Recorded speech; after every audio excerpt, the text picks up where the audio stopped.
Hello everyone, welcome back to another video of Commerce Diary. Today we are going to study about consumer equilibrium in case of two commodities. Last video में हमने पढ़ा था consumer equilibrium in case of single commodity. उसमें हम कैसे equilibrium की position को achieve करते हैं, कैसे स्केड्यूल बनता है, क्या कंडीशंस होती हैं, कैसे ग्राफ प्लॉट किया जाता है, ये सारी चीज़ें हमने जानी थी। और आज के वीडियो में भी हम ये सारी चीज़ें जानेंगे, लेकिन in case of two commodities. तो जब एक कंज्यूमर अपनी सारी इनकम टू कमोडिटीज़ पर स्पेंड करेगा, in case of two commodities इसको अलग अलग नामों से जाना जाता है। Law of equimarginal utility, law of substitution, law of maximum satisfaction, Gossen's second law. और जिस तरीके से सिंगल कमोडिटी के केस में इक्विलिब्रियम अचीव करने के लिए हमें law of diminishing marginal utility को जानना ज़रूरी था, यहाँ पर भी हमें law of diminishing marginal utility को जानना ज़रूरी है, क्योंकि ये भी बेस्ड होता है law of diminishing marginal utility पर। और जितने भी assumptions law of diminishing marginal utility के होते हैं वो सारे के सारे यहाँ पर अप्लाई होंगे। Now let's understand this concept. According to this, a consumer gets maximum satisfaction when ratios of MU of two commodities and their respective prices are equal and MU falls as consumption increases। यानी जब हम दो commodities consider करते हैं, suppose करिए X और Y, तो दोनों कमोडिटीज़ की marginal utility upon price should be equal to the marginal utility upon price of another commodity. तो यहाँ पर हमने दो कमोडिटीज़ कंसिडर की हैं, X और Y, तो ये क्या हो जाएगा, MUX upon PX is equal to MUY upon PY। Single commodity के केस में हमने इक्विलिब्रियम की पोजीशन को कब अचीव किया था, जब MUX upon MUM is equal to PX था। सिमिलरली यहाँ पर भी इस पोजीशन को अचीव करने के लिए हम इसी को यूज़ करेंगे। इसके लिए हो जाएगा MUX upon MUM is equal to PX, MUY upon MUM is equal to PY। MUM दोनों इक्वेशंस में कॉमन है, तो दोनों को इक्वेट कर देंगे और इस पोजीशन को अचीव कर लेंगे। अब यहाँ पर हम जानेंगे कि अगर MUX की वैल्यू ज़्यादा हो तब क्या होगा और MUY की वैल्यू ज़्यादा हो तब क्या होगा। If MUX is greater than MUY, MUX upon PX is greater than MUY upon PY, उस केस में क्या होगा, ये इक्विलिब्रियम की कंडीशन नहीं कहलाएगी, क्योंकि हमें पता है कि इक्विलिब्रियम की कंडीशन कब अचीव होगी, जब MUX upon PX is equal to MUY upon PY होगा। अब यहाँ मार्जिनल यूटिलिटी किसकी ज़्यादा है, कमोडिटी X की, यानी जो कंज्यूमर है उसको X कमोडिटी को कंज्यूम करने से ज़्यादा सेटिस्फैक्शन मिल रहा है।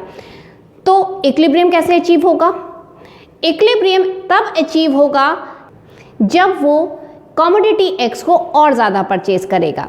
अब आप कहेंगे ये तो ग्रेटर का साइन लगा हुआ है, तो अगर वो X और ज़्यादा परचेज करेगा तो उसे और ज़्यादा सेटिस्फैक्शन मिलेगा। तो यहाँ पर ग्रेटर की जगह इक्वल का तो सिंबल आ ही नहीं पाएगा, ऐसा नहीं है। आपको मैंने ये बताया है कि सिंगल कमोडिटी हो या टू कमोडिटी हो, in both the cases it is based on law of diminishing marginal utility.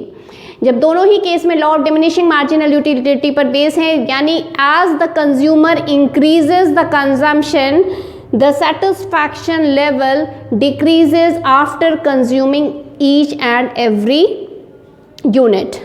तो यहाँ पर जैसे जैसे X का कंजम्पशन इंक्रीज होगा, marginal utility is going to decrease, और वो इतनी डिक्रीज होगी जितनी कि MUY के बराबर हो जाए। तो इतना वो परचेज उसको करना है जब तक MUX की यूटिलिटी डिक्रीज होकर MUY तक ना पहुंच जाए, या then the situation will be MUX upon PX is equal to MUY upon PY। Similarly, the other situation is when MUX upon PX is less than MUY upon PY. अब ये situation जो पहली वाली सिचुएशन थी उसके just opposite है। वहाँ पर x को ज़्यादा कंज्यूम करना था, यहाँ पर MUY इज ग्रेटर लिखा है, यानी यहाँ पर किस कमोडिटी को ज़्यादा परचेज करना है, y को ज़्यादा परचेज करना है।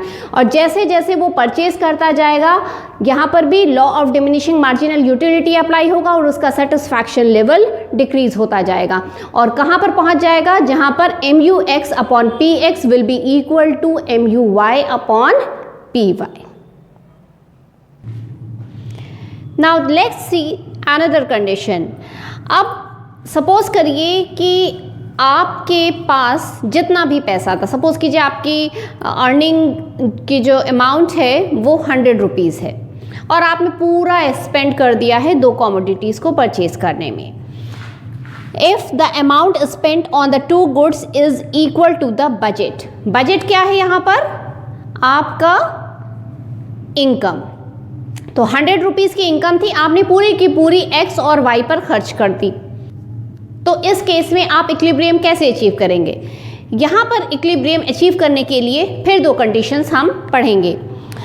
If MUX is greater than upon PX is greater than MUY upon PY। इसका ये मतलब हुआ कि MUX यानी marginal utility of X is greater than marginal utility of Y। अभी तक हमने क्या किया था कि अगर x की मार्जिनल यूटिलिटी ज़्यादा है तो हमने x को और ज़्यादा ख़रीदना शुरू कर दिया, फिर उसकी डिमिनिशिंग मार्जिनल यूटिलिटी हुई और दोनों की मार्जिनल यूटिलिटी इक्वल हो गई।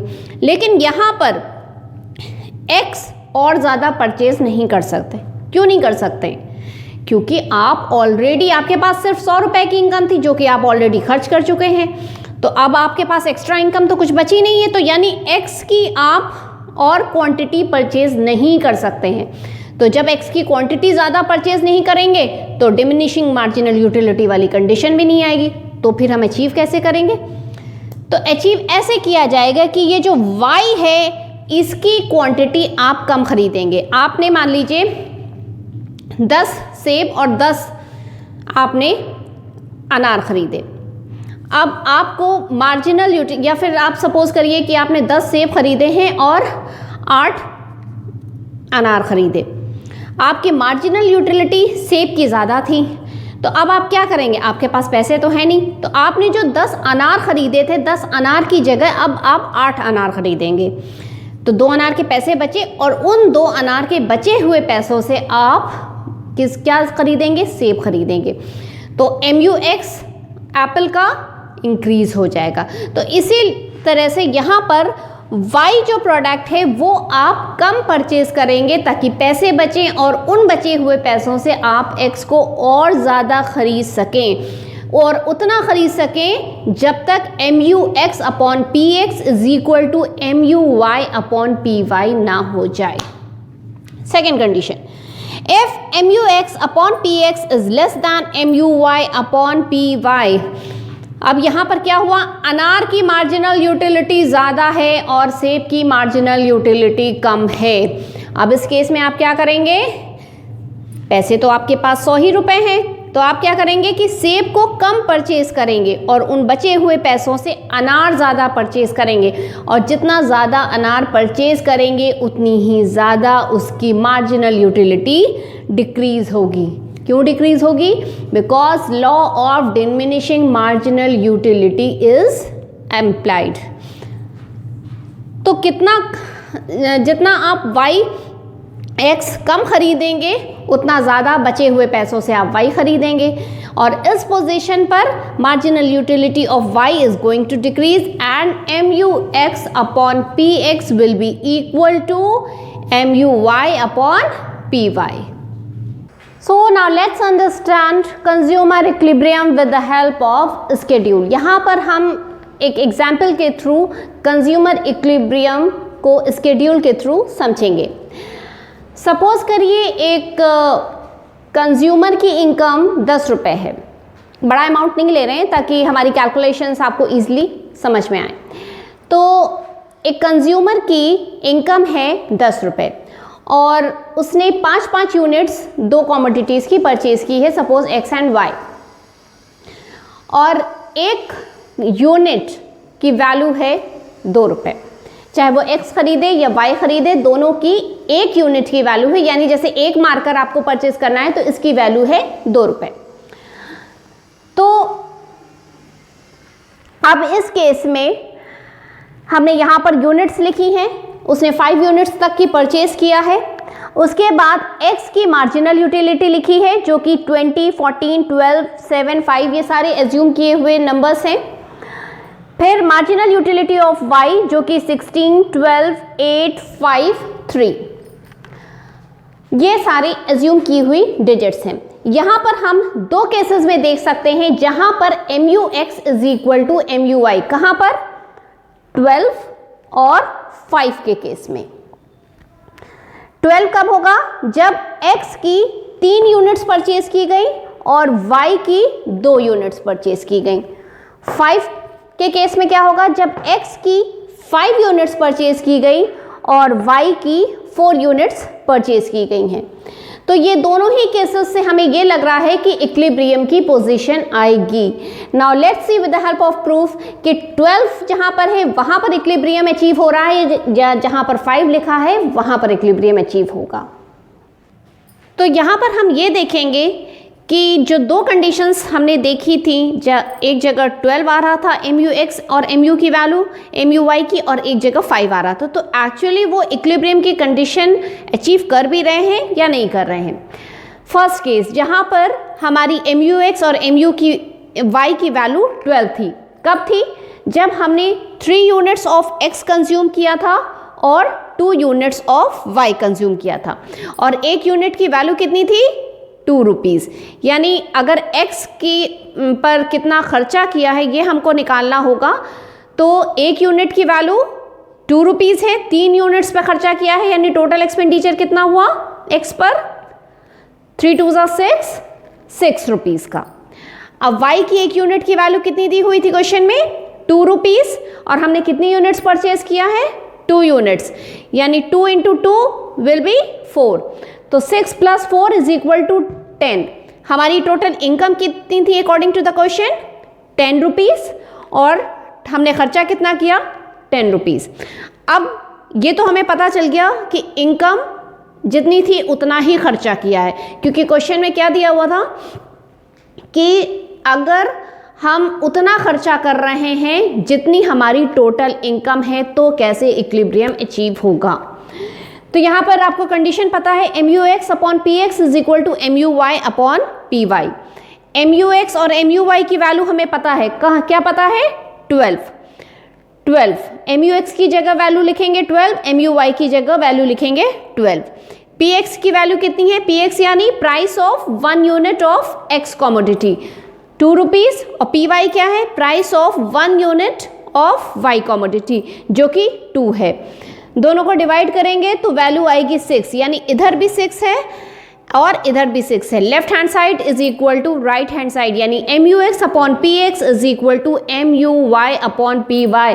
इस कंडीशन को फुलफिल कर रही हैं ये वैल्यूज, यानी ये इक्विलिब्रियम की कंडीशन है। अब हमारा दूसरा केस क्या था?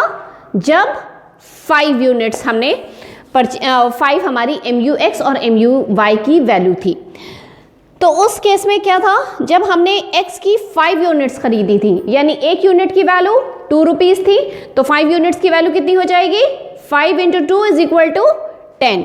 उसी तरीके से हमने Y की 4 यूनिट्स परचेज की, यानी एक यूनिट की वैल्यू कितनी थी Y की? 2 रुपीज़, तो 4 × 2 इज इक्वल टू 8। टोटल कितना हुआ expenditure? 10 + 8 is equal to 18। Income कितनी थी? 10 रुपये। खर्चा कितना है? 18 रुपये। यानी इनकम से है इतने पैसे ही नहीं है जितना खर्चा हो रहा है, यानी ये इक्विलिब्रियम की कंडीशन नहीं है। जो फर्स्ट कंडीशन थी हमारी, ये इक्विलिब्रियम की कंडीशन है, और ये वाली कंडीशन हमारी इक्विलिब्रियम की कंडीशन नहीं है।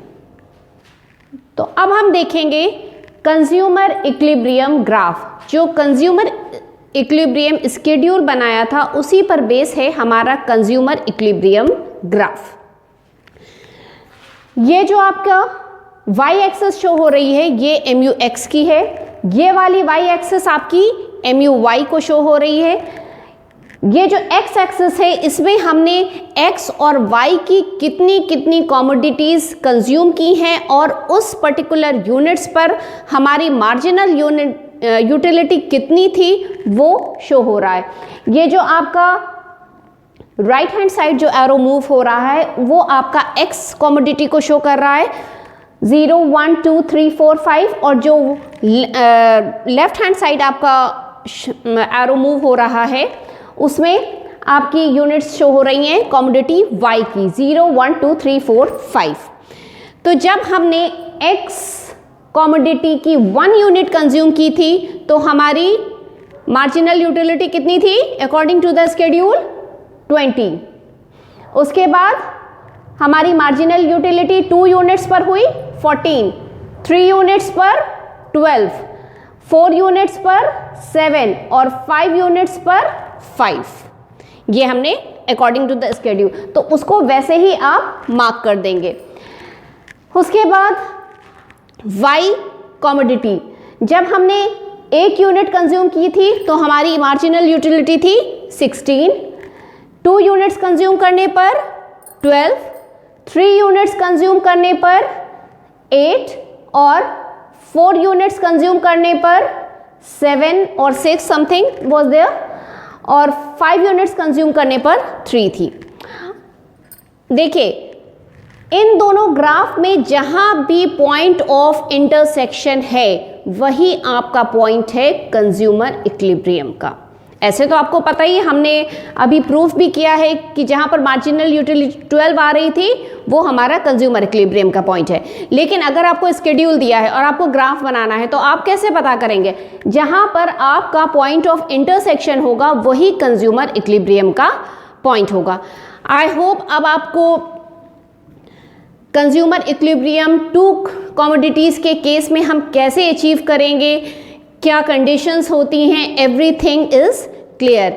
और अगर अभी भी आपकी कोई क्वेरी है then please write in the comment section and please subscribe my channel and like my channel, and if you want to learn any new topic then please write in the comment section. Thank you.